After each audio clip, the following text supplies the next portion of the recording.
Everyone, this is काजल व्याउ। तो कैसे आप सब? आई होप आप लोग अच्छे होंगे। जैसा कि हमने इसके पहले वाले लेसन के अंतर्गत रिप्रोडक्शन इन एनिमल्स के बारे में पढ़ा था, ठीक आज उसी प्रकार हम लेसन 10 के अंतर्गत reaching the age of adolescence के बारे में पढ़ेंगे। कहने का मतलब हुआ कि किशोरावस्था की ओर, अर्थात कौन ऐसा उम्र है जिसमें हम बोलते हैं कि बच्चा किशोर हो गया है। Changes that take places in the human body after which a person becomes capable of reproduction, यानी मानव शरीर की वैसी अवस्था जब वो रिप्रोडक्शन करने में सक्षम हो जाता है, वैसी अवस्था को हम बोलते हैं, उस प्रकार के परिवर्तन को बोलते हैं कि वो एडोलसेंस अवस्था में है। The role that hormones play in bringing about changes that make a child grow into an adult, और इस में एक हार्मोन रोल प्ले करने का काम करता है, यानी हार्मोन द्वारा अपना रोल अदा किया जाता है, जिसमें एक चाइल्ड एक एडल्ट के रूप में विकसित हो जाता है। एडोलसेंस एंड प्यूबर्टी, अर्थात किशोरावस्था और यौना आरंभ की स्थिति हम किसको बोलते हैं, इस बारे में हम पढ़ेंगे। Growth begins from the day one is born, but upon crossing the age of 10 or 11 there is a sudden spurt in growth which becomes noticeable. The changes taking place in the body are part of growing up. They indicate that you are no longer a child but are on the way of becoming an adult. Growth वैसे तो day one से ये start हो जाता है। कहने का मतलब हुआ कि जब बेबी बॉर्न करता है उसी टाइम से वो ग्रोथ करना स्टार्ट कर देता है, लेकिन जैसे ही वो 10 और 11 उम्र की अवस्था को पार करता है तो उसके बॉडी में एक अचानक से कुछ परिवर्तन देखा जाता है जो कि नोटिसेबल होता है, यानी हम उस पर ध्यान देते हैं कि ये किस प्रकार के चेंजेस हैं। और कुछ जो चाइल्ड होते हैं वो थोड़ा वरीड होने लगते हैं कि ऐसा क्यों हो रहा है। The changes taking place in the body are the part of growing, और ये जितने भी बॉडी पार्ट में चेंजेस होते हैं ये एक ग्रोइंग अप की अवस्था है। They indicate that you are no longer child, ये इसके माध्यम से इंडिकेट किया जाता है कि आप अब एक चाइल्ड के रूप में नहीं रहे, आप एक वयस्क की और चल पड़े हैं। अर्थात कहने का मतलब हुआ कि आप अब किशोर हो रहे हैं, फिर अगेन आप एडल्ट होइए। I wonder how long this period mark by changes in the body will last. यहाँ पे एक कैरेक्टर है जो कि क्वेश्चन करता है कि ये चेंजेस कब तक हमारे बॉडी में होते रहते हैं। It is a strange period of life when you are neither a child nor an adult. यह एक बहुत ही विचित्र अवस्था है जिसमें आप ना ही एक बच्चे रहते हैं और ना ही एक वयस्क के रूप रहते हैं, आप बिटवीन एडल्ट और चाइल्ड रहते हैं। I wonder whether this period between childhood and adulthood had a special name. तो इस अवस्था का एक स्पेशल नाम होगा कि चाइल्डहुड और एडल्टहुड के बीच वाली अवस्था को हम क्या बोलते हैं, तो हम इस अवस्था को बोलते हैं एडोलसेंस, अर्थात किशोरा अवस्था। Growing up is a natural process, बढ़ना एक प्राकृतिक प्रक्रिया है, और इस अवधि में जब बॉडी में जो भी परिवर्तन होता है और बाद में जाके वो रिप्रोडक्टिव मैच्योरिटी प्राप्त कर लेता है, अर्थात वो प्रजनन करने में परिपक्व हो जाता है, इस अवस्था को हम बोलते हैं एडोलसेंस, अर्थात किशोरा अवस्था की ओर। यह करीब 11 की उम्र में स्टार्ट होता है और 18 से लेके 19 साल की अवस्था तक चलता है, यानी जब लड़का या लड़की 18 या 19 वर्ष के हो जाते हैं उसके बाद वो एडल्ट में काउंट होते हैं, लेकिन जब 11 से ये अवस्था स्टार्ट होती है तो 18-19 तक वो एडोलसेंस ही कहलाते हैं। Since the period covers the teens 13 to 18 और 19 ईयर्स एज, तो इस प्रकार के ये टीन अवस्था अर्थात टीनेजर्स जिसको हम बोलते हैं, ये अवस्था वो अपनी पूरी कर लेते हैं। और इस प्रकार के जो किशोर या किशोरी होते हैं उनको टीनेजर्स बोला जाता है। Adolescence may begin a year or two earlier than in boys. Period of adolescence varies from person to person, और ये जो period of adolescence है ये person to person भी vary करता है। The human body undergoes several changes during adolescence, और इस अवस्था में मानव शरीर में कुछ परिवर्तन देखे जाते हैं, इसको एक प्यूबर्टी का नाम दिया जाता है, यानी यौवन आरंभ की अवस्था। The most important change which marks puberty is that boys and girls become capable of reproduction, और सबसे महत्वपूर्ण इसमें अगर चेंज का बात किया जाए, यानी मोस्ट इम्पॉर्टेंट चेंज के बारे में अगर बात किया जाए कि इंडिकेट करने का काम करेंगे कि बॉय और गर्ल्स में ये चेंजेज आ गए हैं, तो जब वो कैपेबल ऑफ रिप्रोडक्शन, यानी जब वो रिप्रोडक्शन करने में सक्षम हो जाते हैं, तो इस अवस्था में यह एक मस्ट इम्पॉर्टेंट चेंज के रूप में जाना जाता है। Puberty ends when an adolescent reaches reproductive maturity. Puberty खत्म हो जाता है जब रिप्रोडक्टिव मैच्योरिटी की समाप्ति हो जाती है। अब ये क्वेश्चन आएगा कि रिप्रोडक्टिव मैच्योरिटी कब स्टार्ट होती है, यानी जैसे हमने पढ़ा कि टीनेजर्स हम लोग कहलाए, फिर जो किशोरावस्था की चेंजेज है वो सारा हमने लिया, फिर एक यहाँ पे 11 to 12 ईयर हमने डिनोट किया कि यहाँ से एडोलसेंस की अवस्था स्टार्ट होती है और 18 to 19 ईयर ऑफ एज चलती है। लेकिन जब ये सपोज कि कैपेबल ऑफ रिप्रोडक्शन स्टार्ट हो गया तो ये ख़त्म कब होगा, ये भी एक क्वेश्चन है, तो हम आगे इसके बारे में पढ़ेंगे। प्यूबर्टी अर्थात यौना आरंभ में परिवर्तन, जैसे कि इंक्रीजिंग इन हाइट। आपने देखा होगा कि अचानक से जब हम 12-13 साल के होते हैं या उसके बाद भी आपने देखा होगा, तो अचानक से जैसे कि 10th पास कर लिया या 8 क्लास में हम गए, तो अचानक से देखते हैं कि कोई किसी का हाइट बहुत ज़्यादा बढ़ गया और कोई छोटा रह गया। तो ये वाला जो अचानक से जो परिवर्तन होता है, ये भी एक एडोलसेंस की चेंजेज होती है। The most conspicuous change during puberty is the sudden increase in height. At the same time, the lung bones, that is, the bones of the arm and the legs, elongate and make a person tall. इस अवस्था में क्या होता है कि जो arm के bone होते हैं और लेग के बोन होते हैं लंबे हो जाते हैं और पर्सन लंबा दिखाई पड़ता है। The tallest and who might to be shortest in your class. हम अपने एज के अकॉर्डिंग यहाँ पे टॉलेस्ट और स्मॉलेस्ट देख सकते हैं, सॉरी शॉर्टेस्ट। जैसे कि अगर 8 साल की अवस्था है तो अगर बॉयज़ का हाइट का बात करें तो 72% होती है और गर्ल्स का बात करें तो 77%। उसी प्रकार एज अगर 9 है तो 75% बॉयज़ का होगा, 81% गर्ल्स का। 10 ईयर का बात करें तो 78% बॉयज़ और 84% गर्ल्स का होगा। इसी प्रकार यहाँ पे बहुत सारे एज दिए गए, जैसे कि 18 तक दिया गया कि 18 तक जाते जाते दोनों का 100% ग्रोथ हो जाता है बॉडी में। ये इस परसेंटेज के माध्यम से दिखाने का काम किया गया। अगर हम कैलकुलेशन ऑफ फुल हाइट का बात करें सेंटीमीटर में, तो सपोज एक लड़का का उम्र, जैसे कि यहाँ पे एग्जांपल दिया गया कि 9 साल है, ठीक, और उसका हाइट का लंबाई का बात करें तो 120 सेंटीमीटर, तो उसका ग्रोथ पीरियड क्या होगा। तो यहाँ पे उसको निकालने के लिए हम क्या करेंगे, परजेंट हाइट सेंटीमीटर में, तो परजेंट हाइट कितना है तो 120 सेंटीमीटर, तो 120। 9 ईयर ओल्ड, तो ए बॉय तो 9 ईयर ओल्ड की अवस्था में कितना परसेंट था तो 75% था यहाँ पे। तो 75% से हम यहाँ पे डिवाइड करेंगे इंटू 100, फिर इसको कट करेंगे 160 सेंटीमीटर टॉल वो आंसर आ जाएगा। इनिशियली प्रारंभ में अगर हम देखें, girls grow faster than boys but by about 18 years age both reaches their maximum height. ऐसे देखें प्रारंभ में तो गर्ल्स का हाइट बॉयज़ के हाइट से जल्दी बढ़ता है, लेकिन जैसे ही वो 18 वर्ष की अवस्था में आते हैं तो दोनों अपना मैक्सिमम हाइट प्राप्त कर चुके होते हैं, अर्थात 100% दोनों हमने देखा था।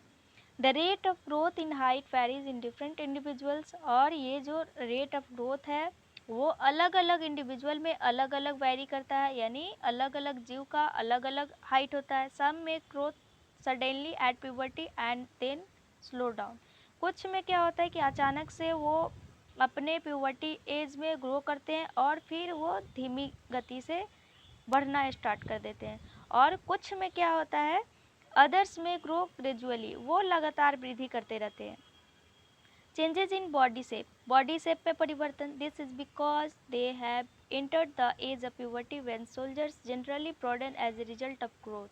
आपने देखा होगा कि जैसे कि लड़के के कंधे चौड़े हो जाते हैं और जो फीमेल्स होती है उनका वेस्ट साइड भी चौड़ा हो जाता है, तो ऐसा क्यों होता है, तो ये भी एक प्यूबर्टी अवस्था का परिवर्तन है। यानी जब गर्ल्स या बॉयज़ जब वो एडोलसेंस अवस्था में जाते हैं अर्थात किशोरावस्था में जाते हैं तो ये इस प्रकार के परिवर्तन दिखाई देते हैं।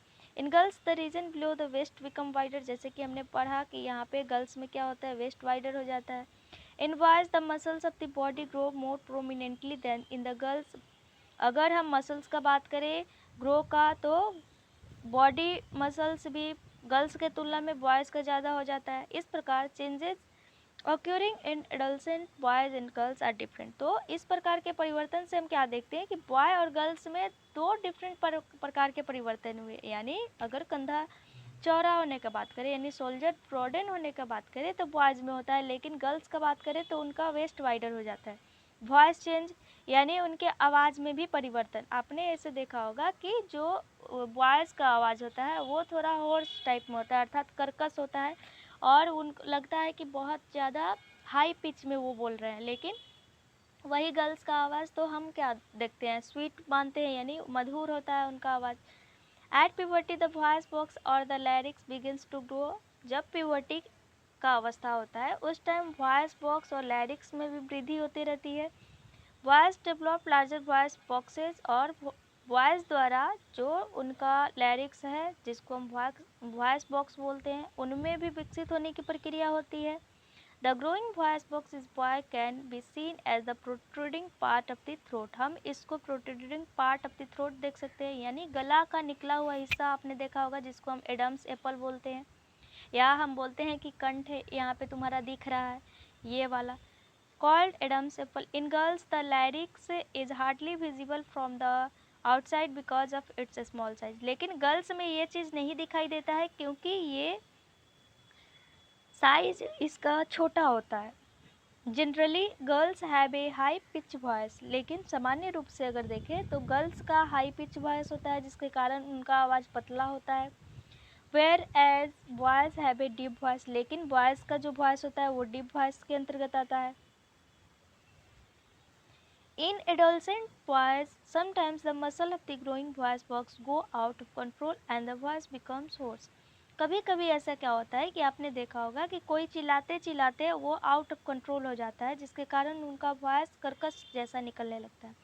ये भी वॉइस बॉक्स में ही परिवर्तन के कारण और उनके बढ़ने के कारण होता है। दिस स्टेट में remain for a few days for weeks after which the voice becomes normal. और ये अवस्था एक दिन या एक सप्ताह तक रहती है और बाद में फिर ये वॉइस बॉक्स नॉर्मल हो जाता है। आपने ये भी देखा होगा कि जब महिलाएं शादी में बहुत ज़्यादा वो काम कर लेती हैं या संगीत या म्यूजिक फंक्शन में वो रहती हैं, गाना गाती हैं, उनका भी आवाज़ थोड़ा हॉर्स टाइप में हो जाता है। ये भी अवस्था 1 से 2 सप्ताह फिर वो नॉर्मल हो जाती है, जिससे हम बोलते हैं कि आवाज़ बज गया। ये वाला यहाँ पे ये फ़ोटो देख सकते हैं कि वॉइस बॉक्स है, जिसको हम एडम्स एप्पल बोलते हैं, लेकिन ये चीज़ महिला में बहुत ही कम दिखाई देता है। लेकिन ये भी प्यूबर्टी अवस्था में जो परिवर्तन होता है उसी से जुड़ा हुआ है। Increase activity of sweat and sebaceous gland.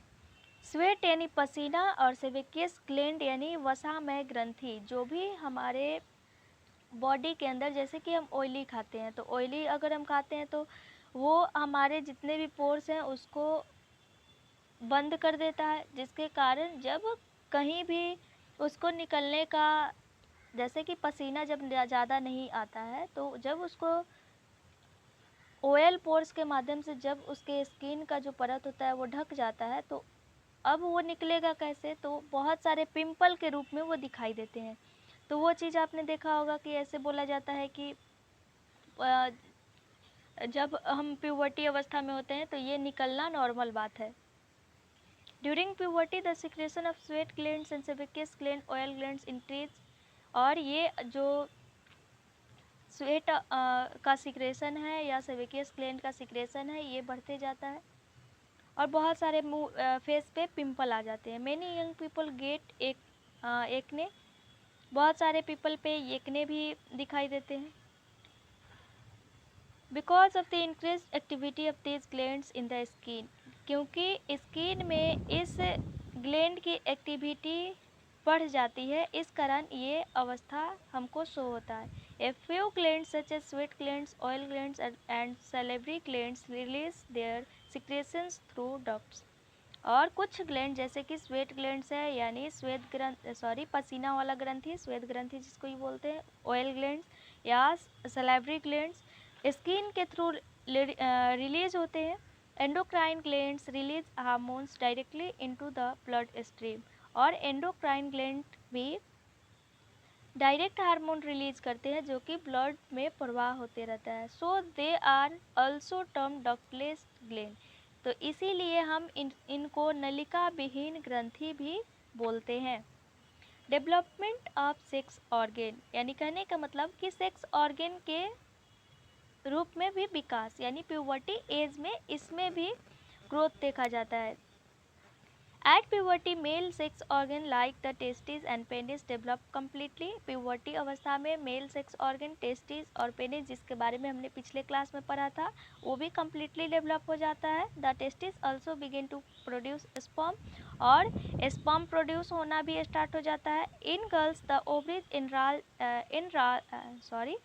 enlarge and eggs begin to mature, और गर्ल्स में भी ओवरीज से एग रिलीज होना, ओवरीज का बड़ा होना और एग रिलीज होना ये भी शुरू हो जाता है, जो कि मेच्योर अवस्था को दिखाता है। Also ovaries start releasing mature eggs, इसके अलावा ओवरीज के माध्यम से मेच्योर एग का भी रिलीज होना स्टार्ट हो जाता है।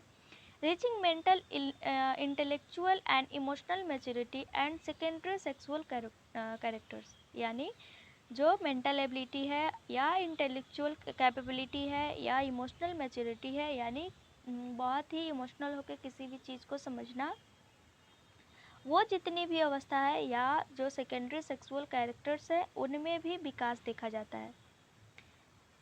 Adolescence is also a period of change in a person way of thinking, इस अवस्था में जो पीरियड ऑफ चेंज होता है, यानी इस अवस्था में जितने भी परिवर्तन दिखाई देते हैं, इसमें यह देखा जाता है कि पर्सन के सोचने में कितना परिवर्तन आ गया। Adolescents are more independent than before and are also self-conscious, ये बहुत ही इंडिपेंडेंट होता है और खुद के प्रति एक जिम्मेदार इंसान के रूप में भी, जैसे कि कहने का मतलब हुआ कि जैसे हम बचपन में सोचते हैं ऐसा तो नहीं है कि बड़ा होने वक्त तक हम बचपन में ही जी रहे होते हैं। हाँ, मेमोरी रहता है, लेकिन हम थोड़ा बिहेव में परिवर्तन या कैरेक्टर में परिवर्तन, यानी बहुत सारी चीज़ों में परिवर्तन आ जाता है। Intellectual development takes place and they tend to spend considerable time thinking. In fact, it is often the time in one's life when the brain has the greatest capacity for learning. और ये भी अवस्था देखा जाता है कि जो learning का कैपेसिटी है ये भी इसमें वृद्धि होती है कुछ समय। However, an adolescent may feel insecure while trying to adjust the changes in the body and mind. लेकिन जब ये परिवर्तन किशोरावस्था में होता है तो कुछ समय के लिए जो यंग एज के जो चाइल्ड है उनमें थोड़ा इनसिक्योरिटी फील होती है या कैसे।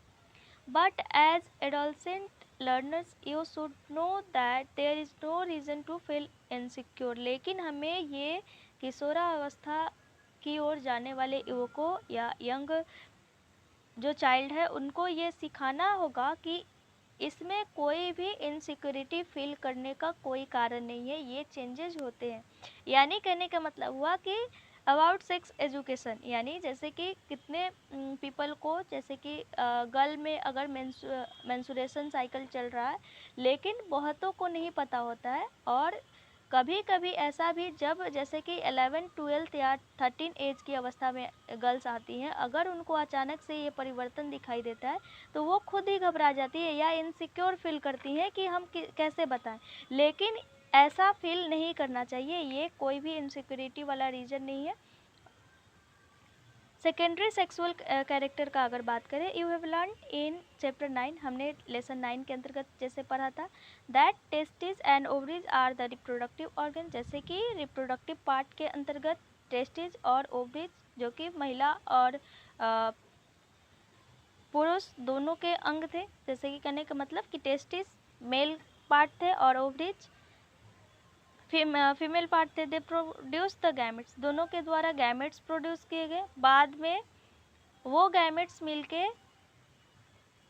जाइगोट का निर्माण करते हैं, फिर वो जाइगोट एम्ब्रायो का रूप ले लेता है, फिर वो फोइटस में कन्वर्ट हो जाते हैं। तो इस प्रकार से हमने पढ़ा था। In girls breast begin to develop at puberty and boys begin to grow facial hair. Puberty अवस्था में गर्ल्स में ब्रेस्ट बिगिन टू डेवलप, यानी कहने का मतलब ब्रेस्ट डेवलपमेंट भी होता है। अगेन एक बॉय का अगर बात करें तो फेशियल हेयर यानी मॉस्टेच आना या बियर्ड आना, ये total that is mustache and beard. As these features help to distinguish the male from the female, they are called secondary sexual characters. ये दोनों मेल और फीमेल में दो डिफ्रेंशिएट क्रिएट करते हैं, यानी अंतर क्रिएट करते हैं, और इस प्रकार से ये सेकेंडरी सेक्सुअल कैरेक्टर के रूप में जाने जाते हैं। Boys also develop hair on their chest. इसके अलावा अगर हम चेंजेस के बारे में बात करें तो चेस्ट के ऊपर हेयर आना ये बॉयज़ में सामान्य रूप से देखा जाता है। In both boys and girls, hair growth under the arms and in the region above the thigh or the pubic region. और जो बॉयज़ और गर्ल्स है दोनों में अंडर आर्म हेयर ग्रोथ होना, फिर थाई रीजन और pubic region side hair growth होना सामान्य रूप से ये प्यूबर्टी अवस्था में देखा जाता है। Roles of reproductive function. अब यहाँ पे हम हार्मोन के रोल के बारे में पढ़ेंगे कि जो रिप्रोडक्टिव फंक्शन में कैसे ये अपना कार्य करते हैं। जैसे कि में occur at adolescence are controlled by hormones. ये जितने भी परिवर्तन किशोरावस्था में देखे जाते हैं जिसको कंट्रोल करने का टोटल काम हार्मोन्स द्वारा किया जाता है। हार्मोन क्या है? तो एक केमिकल सब्सटेंस है जो कि एंडोक्राइन ग्लैंड से सीक्रेट होता है। मेल हार्मोन्स और testosterone begins to be released by the testes at the onset of puberty। और जो मेल हार्मोन जिसको हम टेस्टोस्टेरोन बोलते हैं ये टेस्टिस के माध्यम से रिलीज होता है जो कि प्यूबर्टी का एक सूचक है, यानी इंडिकेशन करने का काम करता है। This causes change in boys about which you have just learn. इसके बारे में हमने अभी ही पढ़ा था। For example, the growth of facial hair once puberty is reached in girls, ovaries begin to produce the female hormone or estrogen, which makes the breast develop। जैसे कि हमने एक ये रीजन पढ़ा कि प्यूबर्टी अवस्था में जैसे ही गर्ल्स जाती हैं तो उनमें ब्रेस्ट डेवलप होने की प्रक्रिया हो जाती है और मेल में फेशियल हेयर आना स्टार्ट हो जाता है।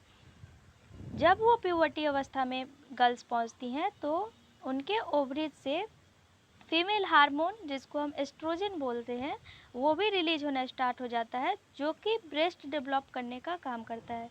मिल्क सिक्रेटिंग ग्लैंड्स और mammary glands develop inside the breast. और ब्रेस्ट के अंदर मेमरी ग्लैंड जिसको हम दुग्ध ग्रंथि बोलते हैं जिसके माध्यम से गर्ल्स जब अपने बेबी को फीड करने का काम करती हैं। The production of these hormones is under the control of another hormone secreted from N endocrine gland called pituitary gland. इस प्रकार के जो हार्मोन है जैसे कि हमने पढ़ा एस्ट्रोजन, इनका प्रोडक्शन एक दूसरे एंडोक्राइन ग्लैंड के कंट्रोल में होता है जिसका नाम है pituitary glands release hormones into the blood stream to reach a particular body part called target site.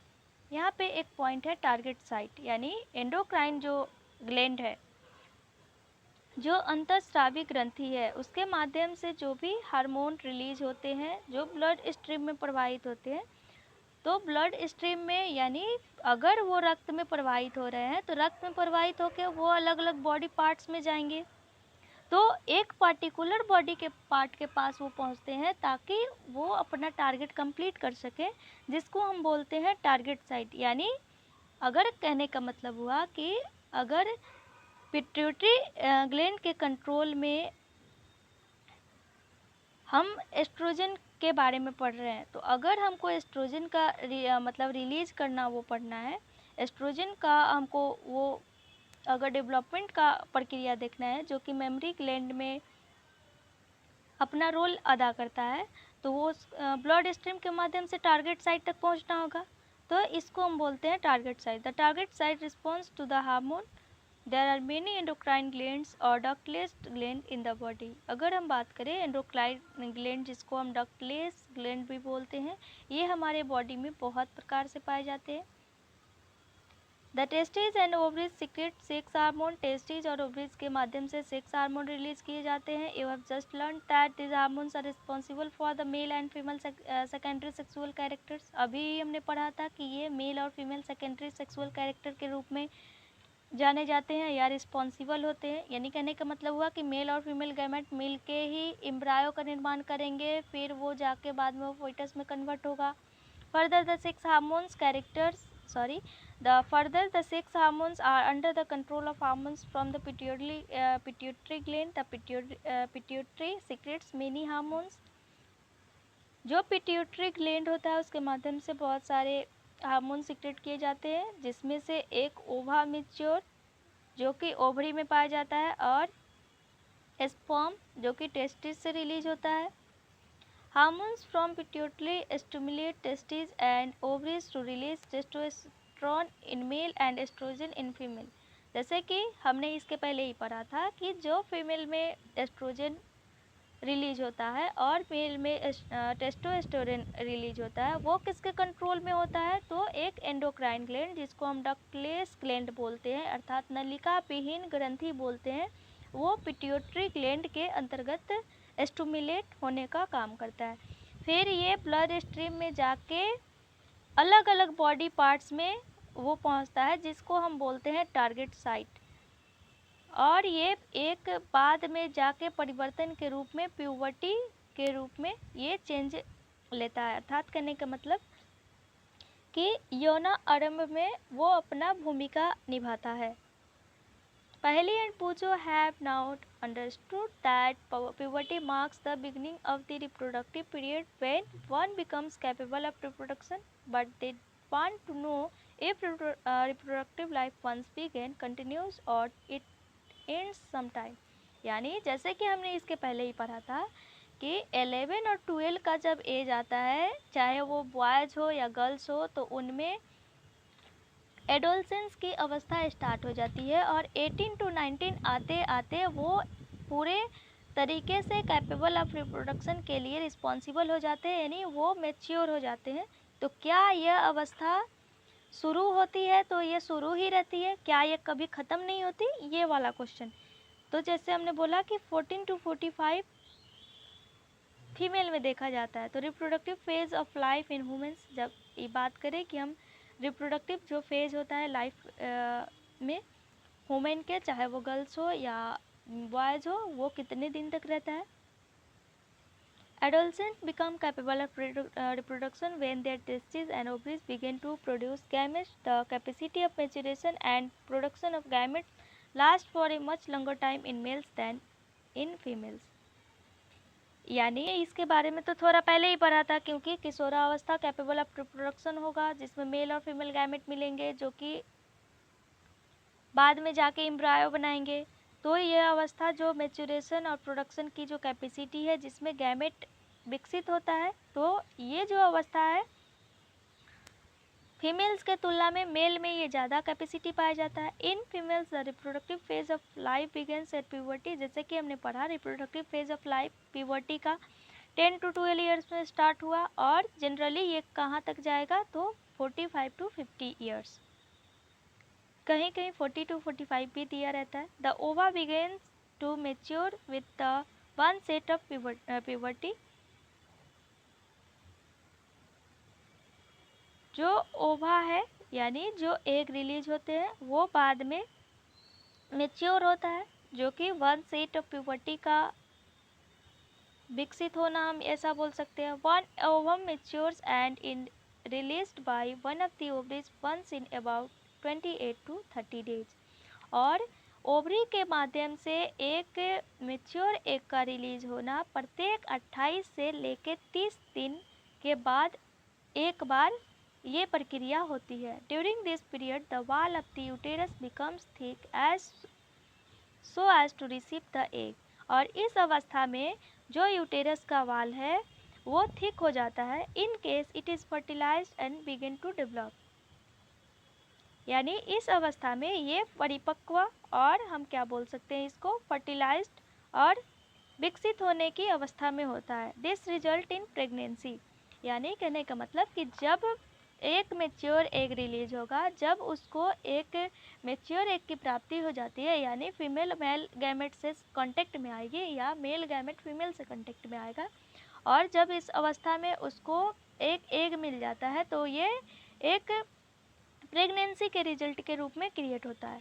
If fertilisation does not इक्योर, लेकिन जब फर्टिलाइजेशन की क्रिया नहीं होती है, अर्थात मेल गैमेट फीमेल गैमेट के संपर्क में नहीं आता है, तो जो रिलीज एग है, जो मेच्योर एग रिलीज हुआ and the thicken line of the uterus along with its blood vessel are shed off, तो यूटेरस के जो वाल पे जो थिक लाइनिंग्स की संरचना ब्लड की जो बन जाती है, वो ब्लड वेसल्स के माध्यम से यानी रक्तवाहिनी के माध्यम से सारा ब्लीड हो जाता है, विच इज़ कॉल्ड मेंसुरेशन, जिसको हम बोलते हैं मेंसुरेशन, अर्थात मासिक धर्म या रजोधर्म या menstruation occurs once in about 28 to 30 days, और यह 28 to 30 डेज के बाद अगेन एंड अगेन ये होते रहता है। The first begins at puberty and is termed menarche, जो first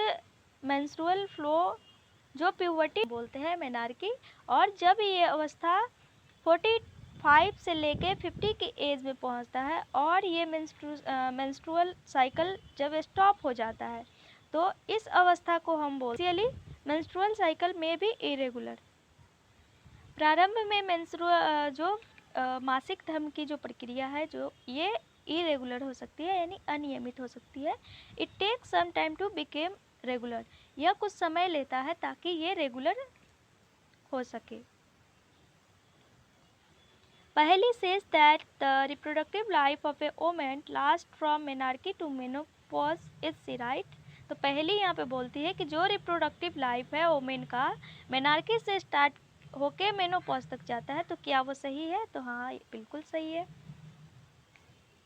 menstrual cycle is controlled by hormones, और जो ये मेंस्ट्रुअल साइकिल है ये हार्मोन द्वारा कंट्रोल किए जाते हैं। The cycle includes the maturation of the egg, इस साइकिल में एग का मैच्योर होना इंक्लूड होता है। Its release thickening of uterine wall and its breakdown if pregnancy does not occur, और जब फर्टिलाइजेशन की प्रक्रिया नहीं होती है तो ये यूटेरिन वॉल या जो ब्लड वेसल्स होते हैं उसके माध्यम से ये ब्लीड हो जाता है। In case the egg is fertilized, it begins to divide and then gets embedded in the uterus for further development as you learned in chapter 9।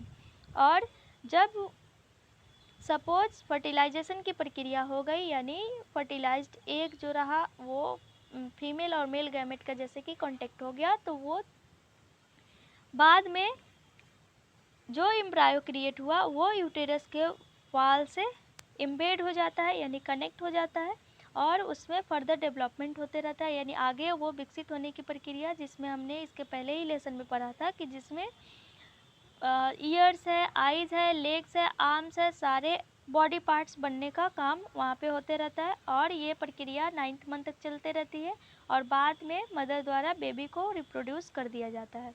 How is the sex of the baby determined, अब हम कैसे ये निर्धारित करेंगे कि कौन सा बच्चा गर्ल है और कौन सा बच्चा बॉय है, इसके बारे में। I heard my mother and my aunt talking about my cousin who is going to have a baby. यहाँ पे एक कैरेक्टर दिया गया है जिसके अंतर्गत उन्हें उस बच्ची ने जैसे सुना है कि मम्मी और मेरी जो आंटी है वो बात कर रही थी कजिन को लेकर के कि उसको बेबी होने वाला है। They were discussing whether she could give birth to a boy और ए गर्ल, और इनमें ये भी डिस्कशन हो रहा था कि उनको बॉय होगा या गर्ल होगा। I wonder what makes the fertilised egg develop either into a boy और ए गर्ल, लेकिन वो आश्चर्य है, वो वंडर है कि कैसे फर्टिलाइज्ड एग के माध्यम से हम पता करें कि वो बॉय है या गर्ल है। तो बॉय और गर्ल के बारे में जैसे बात करेंगे। इनसाइड द फर्टिलाइज्ड एग और zygote is the instruction for determining the sex of the baby. जो फर्टिलाइज्ड एग है और जाइगोट है वो एक इंस्ट्रक्शन के रूप में जैसे कि हम निर्धारित कर सकते हैं कि वो बेबी गर्ल है या बॉय है।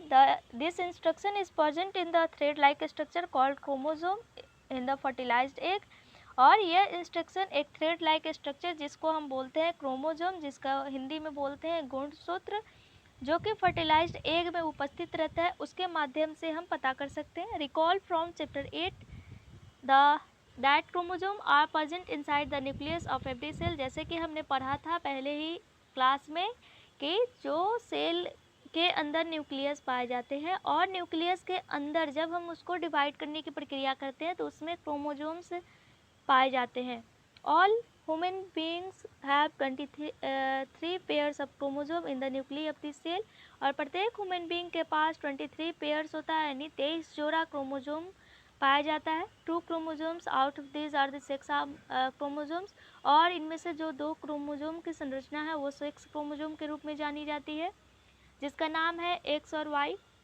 और फीमेल के पास भी 2 क्रोमोजोम होते हैं जिसको हम बोलते हैं एक्स, यानी गर्ल्स में XX और बॉय में XY।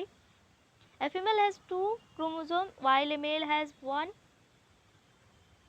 X and Y 1 Y chromosome. Female के पास जैसे कि 2 क्रोमोजोम X क्रोमोजोम ही पाए जाते हैं, लेकिन अगर मेल का बात करें तो X और Y एक एक क्रोमोजोम पाया जाता है। तो गैमेट्स कौन कौन से, तो एग और स्पर्म मिलेंगे, यानी ओवम और स्पर्म कांटेक्ट करेंगे।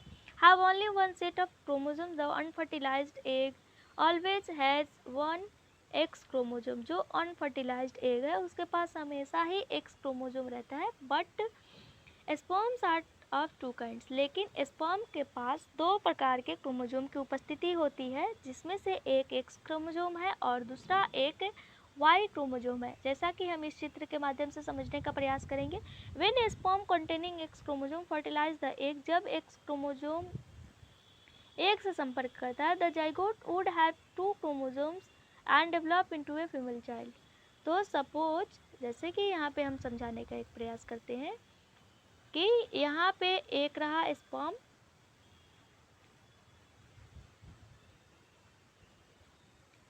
जैसे कि यहाँ पे सपोज फीमेल क्रोमोजोम रहा और यहाँ पे मेल क्रोमोजोम रहा, और हम इसका संपर्क इससे कराते हैं तो एक सेक्स क्रोमोजोम मिला। तो जब एक सेक्स क्रोमोजोम मिला तो girl child, suppose male gamete female gamete से कांटेक्ट किया तो मेल के पास तो पहले से एक्स वाई है, लेकिन फीमेल के पास दोनों ही एक्स है। तो फीमेल के पास तो जब आएगा तो हमेशा एक्स क्रोमोजोम ही आएगा, लेकिन मेल से एक्स क्रोमोजोम कभी आ सकता है तो कभी वाई क्रोमोजोम आ सकता है। तो जब एक्स क्रोमोजोम मेल से आता है और फीमेल से भी एक्स क्रोमोजोम आता है, तो जो फर्टिलाइज्ड एग होगा वो गर्ल चाइल्ड का होगा। लेकिन जब फीमेल से एक्स आता है और मेल से वाई क्रोमोजोम की उपस्थिति होती है तो एक्स वाई क्रिएट करेगा, तो ये एक बॉय चाइल्ड का जो फर्टिलाइज्ड होगा वो विकसित करेगा। तो ये मेरा समझाने का यहाँ पे प्रयास था। Now you know that the sex chromosome of the father determine the sex of an unborn baby. तो इस प्रकार से हम ये बोल सकते हैं कि जो sex chromosome of the father है वो जो अनबॉर्न चाइल्ड है, यानी जो अजन्मा बच्चा है, जो बेबी जन्म नहीं लिया है, उसको ये डिटरमाइन करने का काम करता है। The belief that the mother is responsible for the sex of her baby is completely wrong and to blame her for this is totally unjustified। इसीलिए ये हम बोल सकते हैं कि जब हम सोसाइटी में ऐसा देखा जाता है कि बोला जाता है कि माँ को रिस्पॉन्सिबल माना जाता है कि इनसे तो बॉय चाइल्ड हुआ ही नहीं, तो इस प्रक्रिया में माँ का कोई भी ऐसा भूमिका नहीं होता है जिसके माध्यम से वो गर्ल और बॉय चाइल्ड का निर्धारण करे या रिस्पॉन्सिबल हो। तो ये एक बहुत ही बड़ा मिथ है जिसमें मदर को रिस्पॉन्सिबल माना जाता है, और ये टोटली अनजस्टिफाइड है, यानी अन्यायपूर्ण है। Hormones other than sex hormone. The hormone secreted by pituitary stimulates testes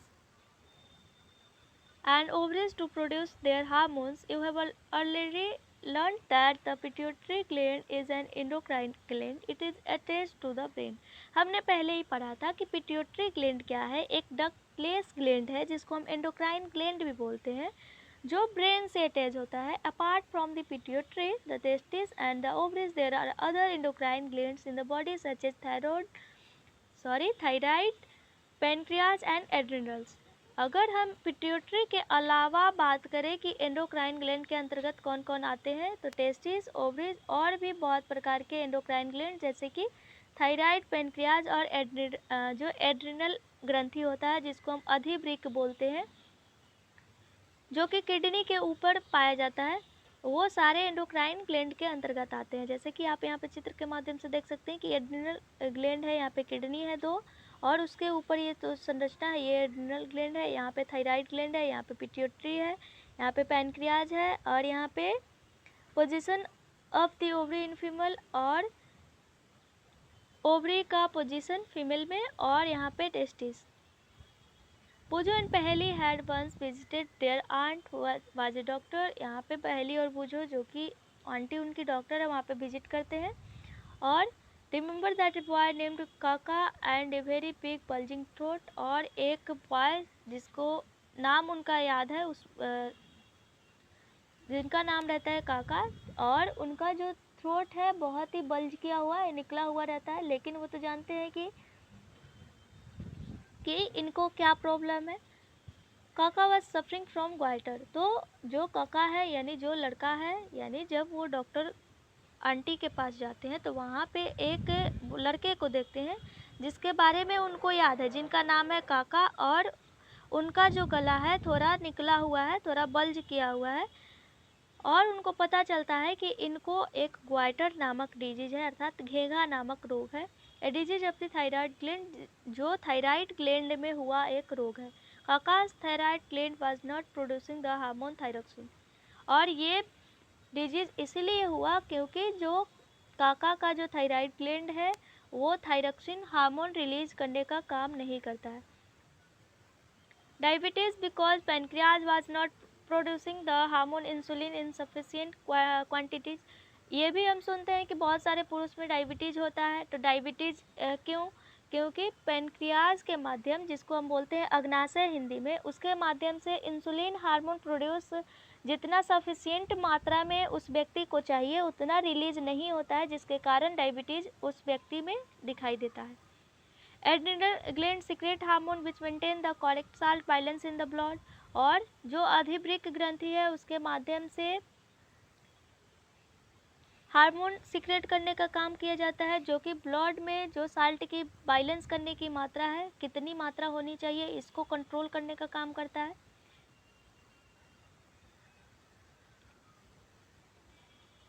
इसके माध्यम से एक और हार्मोन प्रोड्यूस किया जाता है जिसका नाम है एड्रिनलिन, जो कि बॉडी को में स्ट्रेस मेंटेन करने का काम करता है।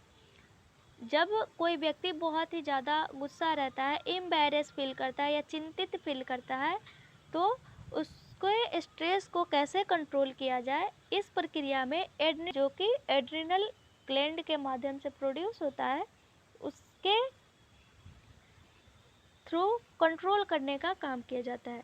Thyroid and adrenal secrete their hormones when they receive orders from the pituitary through its hormone.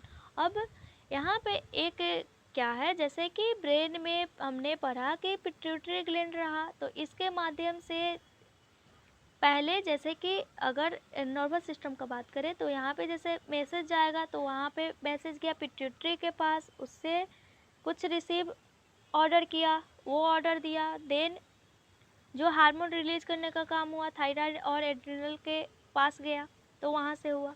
Pituitary also secret growth hormone. इसके अलावा पिट्यूटरी से ग्रोथ हार्मोन भी रिलीज किए जाते हैं, जो कि एक पर्सन के नॉर्मल ग्रोथ के लिए आवश्यक माना जाता है। Role of hormones in completing the life history of insect and frog. और दूसरे साइड अगर हम हार्मोन का रोल बात करें कि अगर इंसेक्ट और फ्रॉग का लाइफ हिस्ट्री कैसे कंप्लीट हुआ, इसमें हार्मोन का रोल क्या रहा, तो हमने पढ़ा था कि लार्वा से एडल्ट होने की जो प्रक्रिया है मेटामॉर्फोसिस कहलाती है पिछले ही क्लास में। और जो मेटामॉर्फोसिस प्रक्रिया है इंसेक्ट में, वो चाहे वो फ्रॉग हो चाहे अदर कोई इंसेक्ट क्यों ना हो, उनमें इंसेक्ट हार्मोन होते हैं, उनसे जो हार्मोन रिलीज होता है उसी से कंट्रोल किए जाते हैं। यानी जो लार्वा से एडल्ट होने की प्रक्रिया है, जो मेटामॉर्फिस कहलाती है, उसको इंसेक्ट हार्मोन द्वारा कंट्रोल करने का काम किया जाता है। और फ्रॉग में controlled by thyroxine, the hormone produced by thyroid, जो हमने पहले ही पढ़ा था कि थायरोक्सिन का रिलीज होना थायराइड के माध्यम से होता है। Thyroxine production requires the presence of iodine water. और थायरोक्सिन अगर रिलीज होने का अगर हम बात करें कि थायरोक्सिन प्रोडक्शन के लिए क्या क्या आवश्यक है, तो पानी में इसके लिए आयोडीन की उपस्थिति होना अनिवार्य है। If the water in which the tadpoles are growing doesn't contain sufficient iodine, the tadpoles can't become adults. अगर पानी में आयोडीन की ज़्यादा मात्रा उपस्थित नहीं हो और वहाँ पे कोई टैडपोल रहता है और उसको सफिशिएंट आयोडीन की प्राप्ति नहीं होती है, तो वो टैडपोल एडल्ट नहीं हो पाएगा जल्दी। रिप्रोडक्टिव हेल्थ का बात करें तो रिप्रोडक्टिव हेल्थ यानी जब हम इस अवस्था में होते हैं तो अपने हेल्थ का कैसे ध्यान रखें, इस बारे में पढ़ेंगे। जैसे कि हमने पढ़ा था कि मेंटल और इमोशनल मैच्योरिटी भी चेंज होती है प्यूबर्टी एज में, तो उसका हम ध्यान कैसे रखेंगे इसके बारे में हम पढ़ेंगे। The physical and mental wellbeing of an individual is regarded as an individual health. जो फिजिकल और मेंटल वेलबींग है किसी भी इंडिविजुअल का, वो एक इंडिविजुअल के हेल्थ का ध्यान रखने का काम करता है। जैसे कि हम अपने बॉडी को हेल्दी रखने के लिए, चाहे वो किसी भी अवस्था में क्यों ना हो, तो एक बैलेंस डाइट का ज़रूरत पड़ता है, यानी एक संतुलित आहार लेना हम जिसको बोलते हैं। The person must also observe personal hygiene and undertake adequate physical exercise. इसके अलावा पर्सनल हाइजीन यानी खुद को साफ सुथरा रखने और फिजिकल एक्सरसाइज करते रहना। During adolescence however this become even more essential as the body is growing. और एडोलसेंस की अवस्था में यह बहुत ही आवश्यक है कि हम अपने बॉडी की ग्रोथ अवस्था में इसका ध्यान रखें, यानी बैलेंस्ड फूड लें और फिजिकल एक्सरसाइज भी करते रहें ताकि हमारा जो बॉडी का ग्रोथ हो बहुत ही अच्छे से हो। Nutritional needs of the adolescents. अब न्यूट्रिशन के रूप में किशोरावस्था टाइम क्या क्या ज़रूरत होता है इसके बारे में पढ़ेंगे। तो एडोलसेंस हमने क्या पढ़ा कि रैपिड ग्रोथ है और यानी तेज़ी से वृद्धि और विकास देखा जाता है। Hence the diet for an adolescence has to be carefully planned. इसीलिए हमको उस समय अपना डाइट बहुत ही केयरफुली प्लान करना चाहिए, जिसके बारे में हमने पहले ही पढ़ा था कि बैलेंस डाइट के अंतर्गत क्या क्या आता है। बैलेंस डाइट करने का मतलब हुआ, पहले से फिर हम रिपीट कर देते हैं, कि जिसमें कार्बोहाइड्रेट, फैट, प्रोटीन और विटामिन समुचित मात्रा में उपलब्ध हो। यानी कहने का मतलब हुआ ऐसा नहीं हो कि चावल खा रहे हैं तो बस हम चावल ही खा रहे हैं, दाल खा रहे हैं तो बस दाल ही खा रहे हैं, ऐसा नहीं। मतलब दाल भी खाए, चावल भी खाए, नॉन वेज भी खाएं, यानी सबका मात्रा क्या होना चाहिए, समुचित होना चाहिए, यानी एक इक्वल। इसको हम बोलेंगे balance diet. Our Indian meal of roti, rice, dal, जिसको हम पल्सेस बोलते हैं, and vegetables is a balanced meal. जो हमारा भारतीय भोजन है जिसमें रोटी, राइस, दाल और वेजिटेबल्स आते हैं, वो बैलेंस्ड मील के अंतर्गत आता है। और मिल्क भी वो खुद में ही संतुलित आहार के रूप में उपस्थित है। इसके अलावा फ्रूट्स के माध्यम से भी नॉरिशमेंट की प्राप्ति होती है। For infants mother milk provides all the nourishment that they need. और एक अगर हम शिशु का बात करें कि उनके लिए बैलेंस डाइट के रूप में क्या क्या चाहिए, तो मदर मिल्क को सफिशिएंट माना जाता है, क्योंकि उसमें जितना एक बेबी को नॉरिशमेंट चाहिए, जितना न्यूट्रिएंट्स उनको चाहिए, वो मदर मिल्क से उनको मिल जाता है।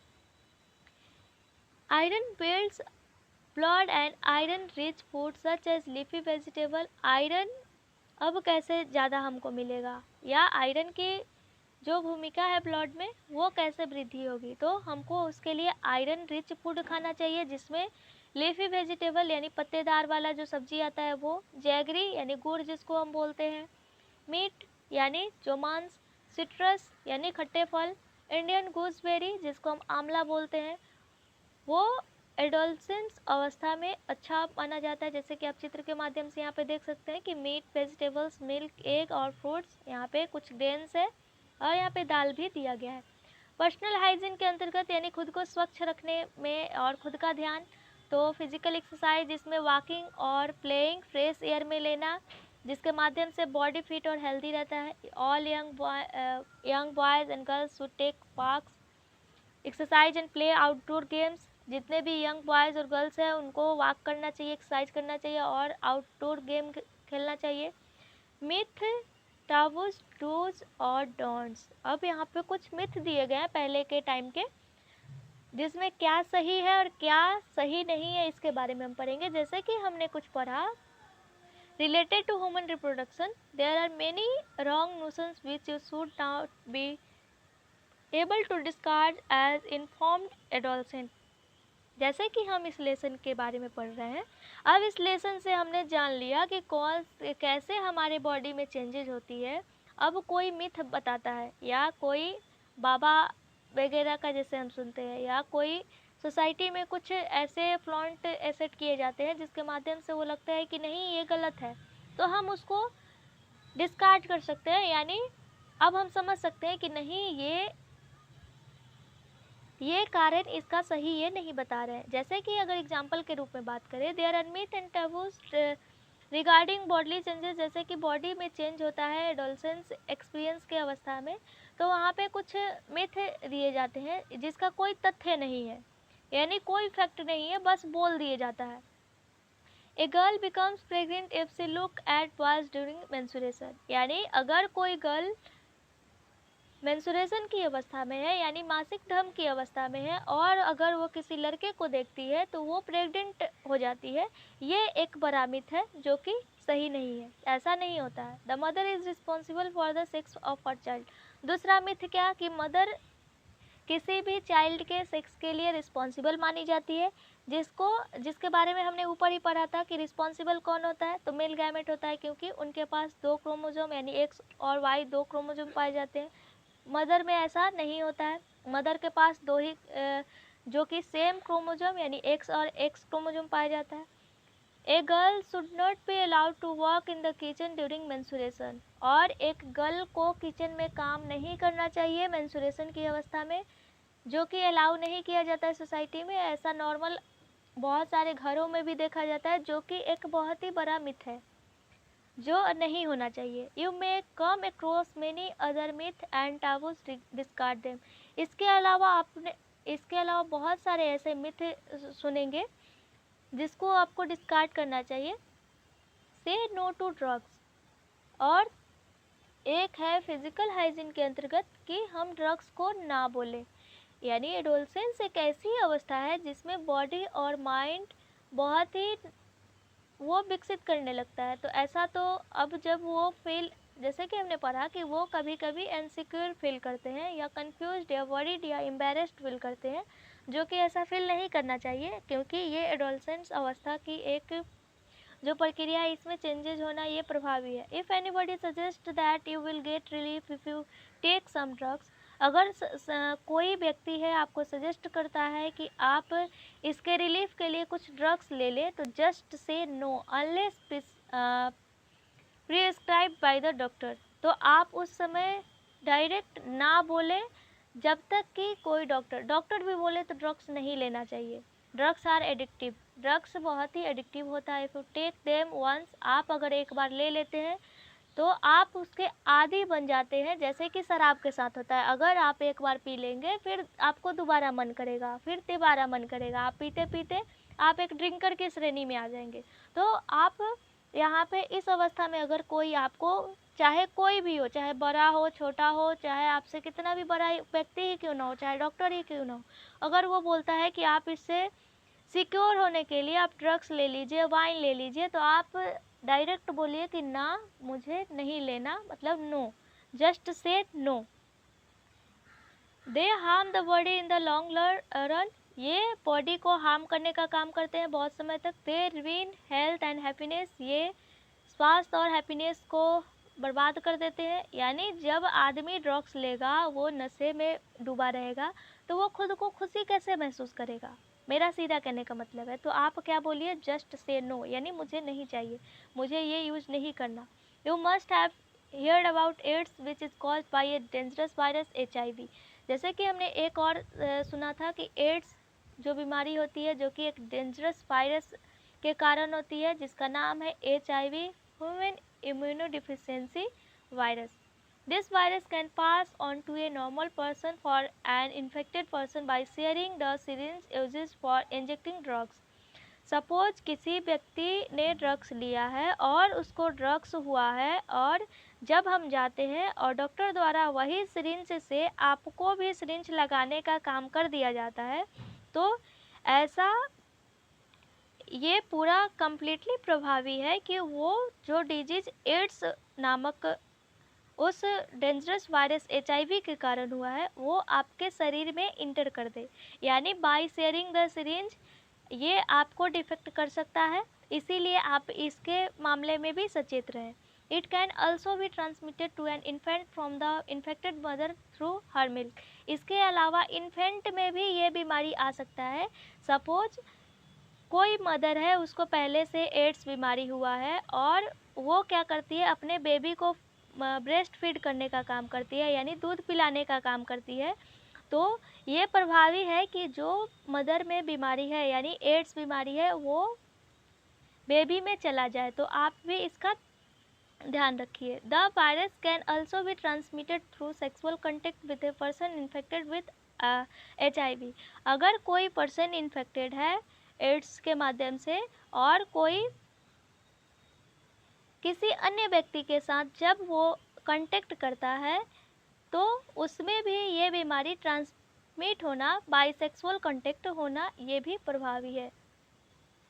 एडोलसेंट प्रेगनेंसी यानी किशोरावस्था में एक प्रेगनेंसी का जो मिथ है, जैसे कि हमने यहाँ पे पढ़ा, you might be knowing that in our country the legal age for marriage is 18 years for girls and 21 years for boys. This is because teenage mothers are not prepared mentally or physically for motherhood. Early marriage and motherhood cause health problems in the mother and the child. It also curtains employment opportunities for the young woman and may cause mental agony as she is not ready for responsibilities of motherhood.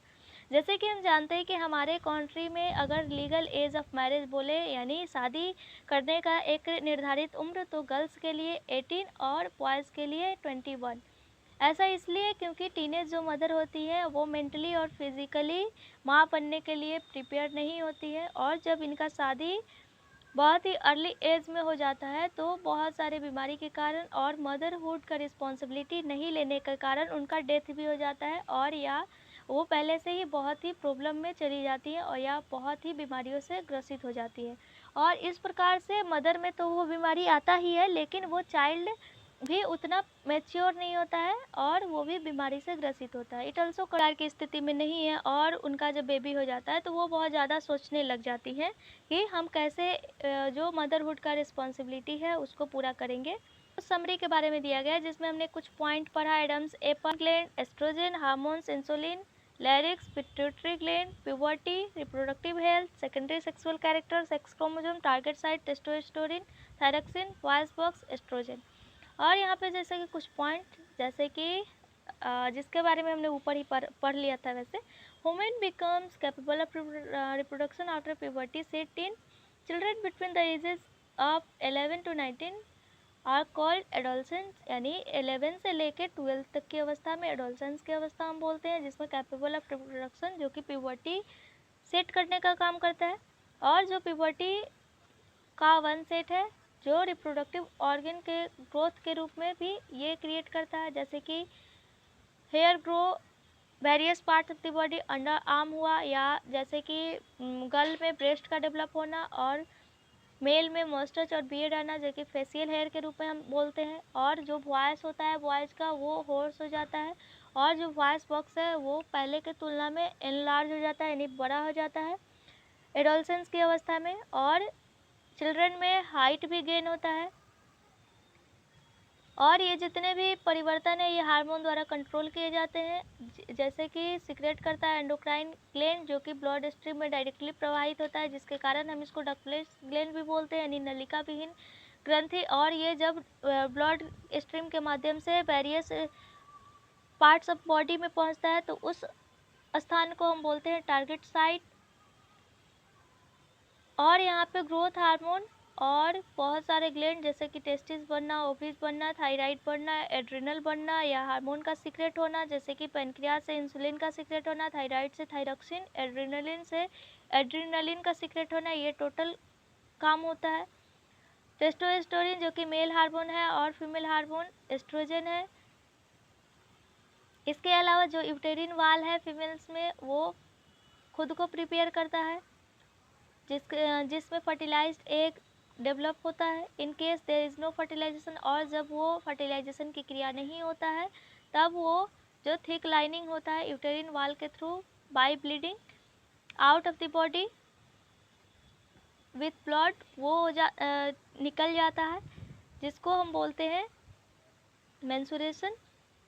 और जो sex of the unborn child है depends on whether the zygote has XX और XY chromosome, और जो unborn child का sex का निर्धारण करने का बात है।